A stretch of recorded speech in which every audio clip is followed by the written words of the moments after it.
நம்ம செஞ்ச பாவத்தை உண்மையிலே அழிக்க முடியுமா?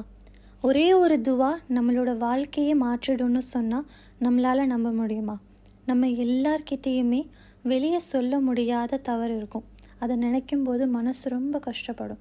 நம்ம செஞ்ச இந்த பாவத்தெல்லாம் அல்லாஹ் மன்னிப்பானாங்கிற சந்தேகம் கூட நமக்குள்ளே வரும். ஆனால் எந்த பாவமாக இருந்தாலும் அல்லாவோட மன்னிப்பை விட அது பெருசு இல்லைங்கிறத நம்ம புரிஞ்சுக்கணும்.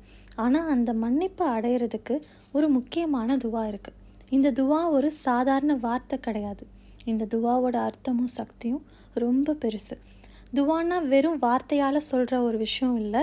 இதை நம்ம இந்த துவாவை மனசார கேட்கணும்.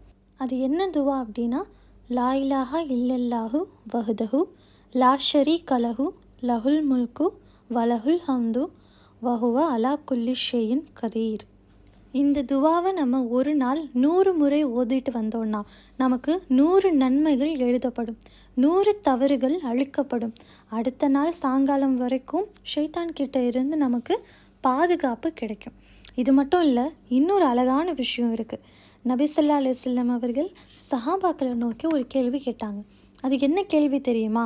ஒரு நாளில் 1000 நன்மைகளை சம்பாதிக்க முடியுமா அப்படின்னு கேட்டாங்க.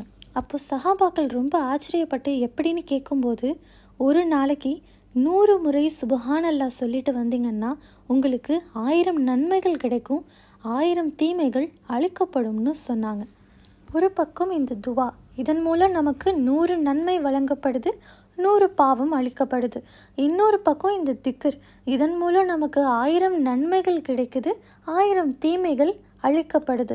இது இரண்டுமே சேர்ந்து நம்மளை அல்லாவை அதிகம் நினைப்பவர்களாக மாற்றும். அது மட்டும் இல்லாமல் ஒரு தனி அந்தஸ்து நமக்கு கிடைக்கும்.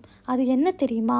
நபி ஸல்லல்லாஹு அலைஹி வஸல்லம் அவர்கள் மக்களோட மக்கா சாலையில் பயணம் செஞ்சுட்டு இருக்கும்போது ஜும்தானுங்கிற ஒரு மலையை கடந்து போனாங்க. அப்போது அந்த மலையை பார்த்து ரசூலுல்லாஹ் சொன்னாங்க, இதுதான் ஜும்தான் மலை, செல்லுங்கள் அப்படின்னு சொல்லிட்டு முஃபர்ரிதூன் வெற்றி பெற்றனர்னு சொன்னாங்க.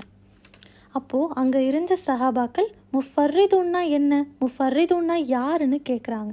அப்போது நபி ஸல்லல்லாஹு அலைஹி வஸல்லம் சொல்கிறாங்க, முஃபர்ரிதூன்னா அல்லாவையே அதிகமாக நினைவு கூறும் ஆண்களும் பெண்களும், அவர்கள்தான் வெற்றி பெற்றனர்னு சொன்னாங்க. அப்போ இந்த 2 விஷயங்கள் மட்டும் நமக்கு போதாதா? இதை டெய்லி நம்ம ப்ராக்டிஸ் பண்ணிட்டு வந்தோம் அப்படின்னாலே நம்மக்கிட்ட ஒரு பெரிய மாற்றம் ஏற்படுறத நம்மளால் உணர முடியும். டெய்லி செஞ்சுட்டு வந்தோன்னா பெரிய நன்மைகளாக மாறி அதுவே நம்மளை சொர்க்கத்துக்கு கொண்டு போய் சேர்க்குற ஒரு விஷயமாக கூட இருக்கும். இன்ஷா அல்லாஹ் இந்த 2 விஷயத்தையும் நம்ம இனி வரும் நாட்களில் செஞ்சு பார்ப்போம். நம்மக்கிட்ட உள்ள மாற்றத்தை உணருவோம்.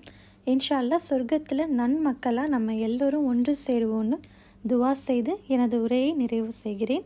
அஸ்ஸலாமு அலைக்கும் வரஹ்மத்துல்லாஹி வபரகாத்துஹு.